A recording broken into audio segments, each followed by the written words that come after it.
The 2026 midterm elections could decide the fate of Donald Trump's presidency, even though his name won't appear on a single ballot. For nearly a century, midterms have acted as America's political guillotine, punishing sitting presidents and reshaping power in Washington. Since 1934, only 3 leaders have escaped this historical curse, each under extraordinary circumstances. These aren't just elections. They're the 7 political shocks that changed America forever, long before Trump's 2026 showdown. At number 1, we have 1858, the unthinkable election, Lincoln's ascent and the road to secession. The 1858 midterm elections marked the moment when America's fragile political balance shattered under the weight of the slavery crisis. The nation, deeply divided, watched as President James Buchanan's corrupt and unpopular administration clung to the pro-slavery Lecompton Constitution, igniting outrage across the North. This came on the heels of the shocking Dred Scott v. Sanford decision, which stripped Black Americans of citizenship and forbade Congress from restricting slavery spread. The ruling gave birth to a new wave of political resistance, the Republican Party, just 4 years old, now surging as the moral voice of anti-slavery America. Amid this turmoil, a relatively unknown Illinois lawyer, Abraham Lincoln, stepped into the spotlight. His legendary debates with Senator Stephen Douglas became a national spectacle, transforming Lincoln into the embodiment of the new political conscience. Although Douglas won re-election, Lincoln's eloquence made him a household name, setting the stage for his future presidency. The Republicans' stunning gains, seizing 23 new House seats and electing William Pennington as the first Republican speaker, signaled a national revolt against the old Democratic order. For the Southern slaveholding elite, this was a psychological earthquake. The very idea of Republicans controlling Congress was viewed as a direct threat to the Southern way of life, confirming their fears of political extinction. By fracturing Congress, a Republican-led House, and a pro-slavery Democratic Senate, the 1858 election ensured legislative paralysis and deepened national resentment. Southern leaders began to speak openly of secession if a Republican ever claimed the White House. What began as a midterm battle of ideas ended as the prelude to disunion, paving the road to Lincoln's 1860 victory and the Civil War itself. In short, the 1858 midterms weren't just an election. They were the political earthquake that made America's greatest conflict inevitable. Number 2, 1874, the deconstruction of reform, the end of Reconstruction.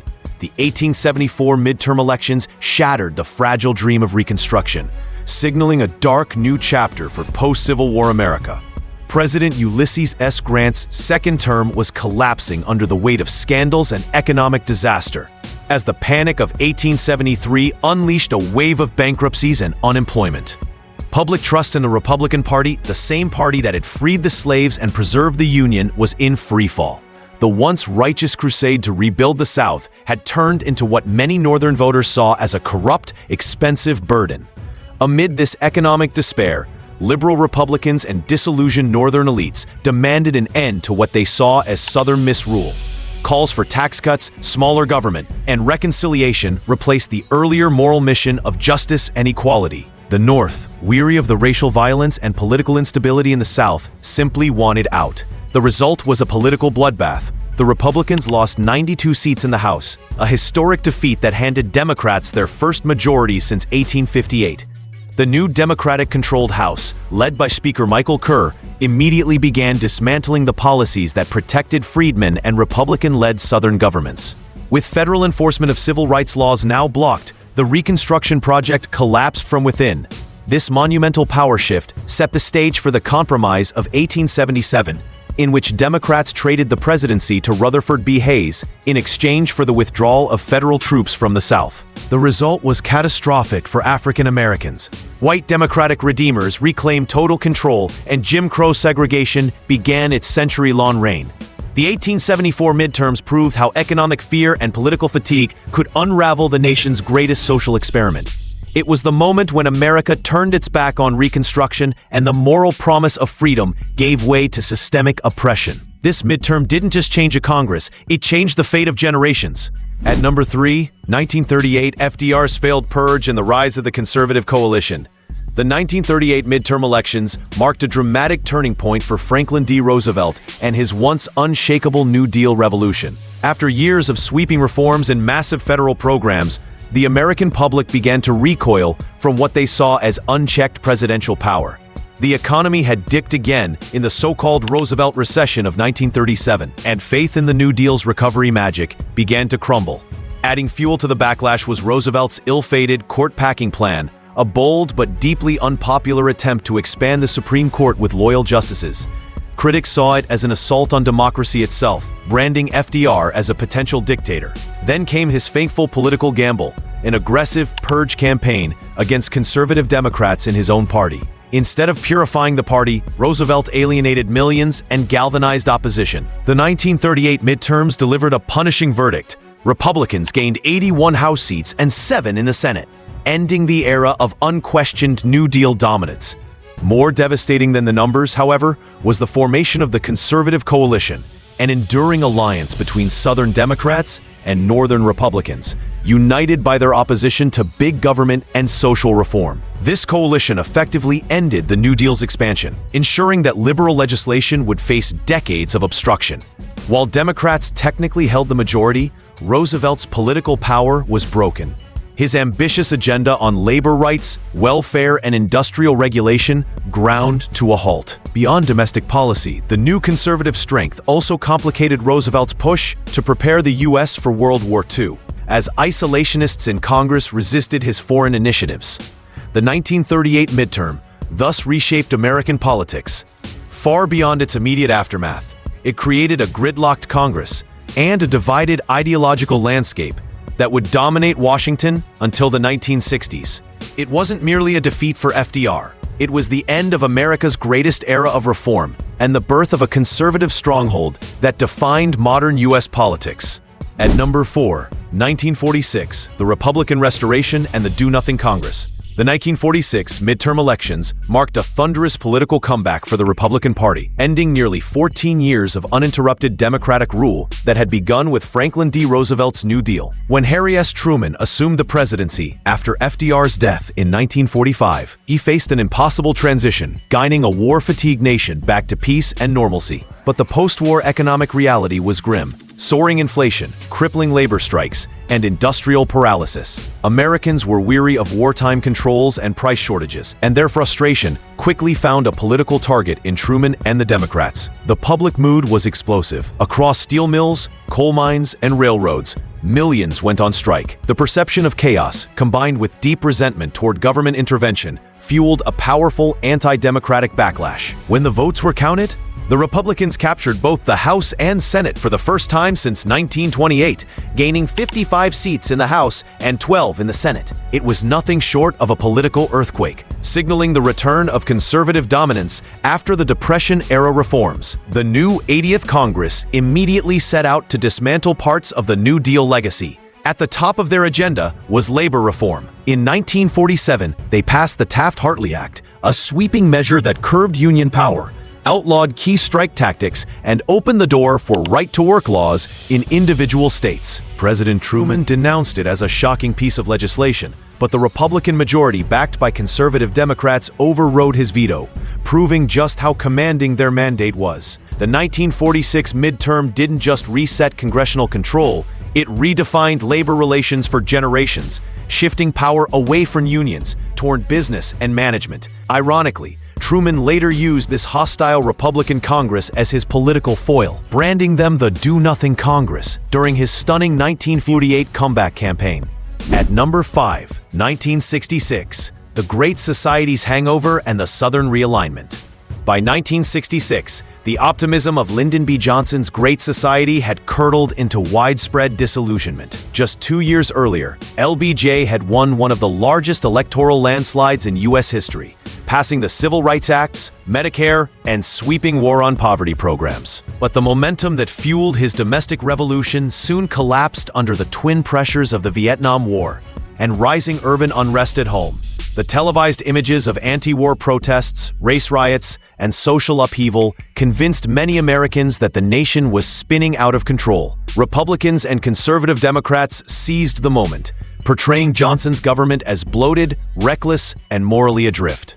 The once solid Democratic South, angered by civil rights legislation, began to fracture. White Southern voters, alienated by federal desegregation policies, defected en masse to the Republican Party, igniting the great Southern realignment that still defines American politics today. The 1966 midterms reflected this shift with brutal clarity. Although Democrats maintained control of Congress, the Republicans gained 47 House seats and 4 Senate seats, marking a dramatic ideological turning point. For the first time since Reconstruction, the South began sending significant numbers of Republican representatives to Washington.